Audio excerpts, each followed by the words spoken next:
Je laisse la parole à Pascal Ganant. Oui, dans l'iconographie chrétienne, on représente souvent certains saints qui ont été décapités, portant la tête à la main, sous le bras. Je pense que si nous amputions notre région de sa capitale, je ne suis pas certain qu'elle y survivrait et qu'elle pourrait continuer à marcher. Donc, pour des raisons de bon sens, qui ne sont pas des raisons de fond, nous n'acceptons pas ce démembrement.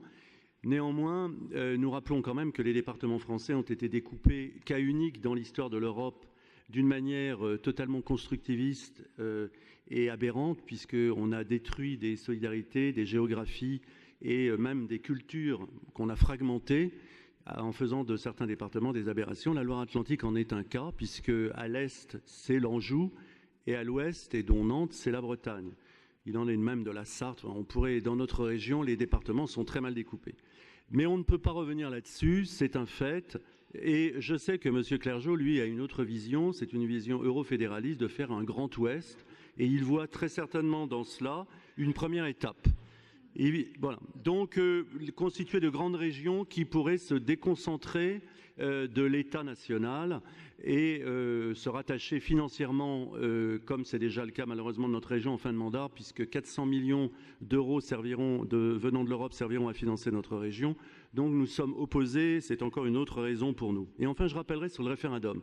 La personne qui a réintroduit dans la République le référendum, c'est le général de Gaulle, qui avait mauvaise réputation sur le fameux référendum, parce qu'il avait servi à Napoléon Ier et à Napoléon III à établir des pouvoirs, il faut le dire, assez personnels. Et le général de Gaulle a pratiqué cela à propos de l'autodétermination de l'Algérie. Il n'a pas fait voter uniquement les départements algériens, mais l'ensemble du corps électoral français.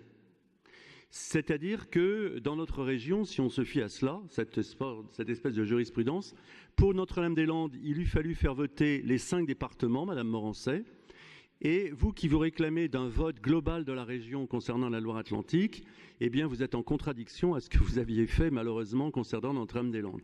Voilà, je voulais faire ces rappels de logique. Il y a une logique dans les procédures démocratiques et on ne peut pas s'amuser, ce qui est un mal très français, à chaque occasion, tous les 2 ou 3 ans, à remanier les modes de fonctionnement, les modes de scrutin, les redécoupages électoraux. Je vous signale qu'il y a des pays qui fonctionnent depuis 2 siècles avec des élections à même date, dans les mêmes circonscriptions, et ça fonctionne très bien. Voilà. Donc nous voterons donc contre l'amendement, nous abstiendrons concernant l'amendement d'Alain Avello, beaucoup trop jacobin à nos yeux, et nous ne voterons pas non plus l'amendement socialiste, nous voterons contre. Nous nous abstiendrons concernant l'amendement de la majorité.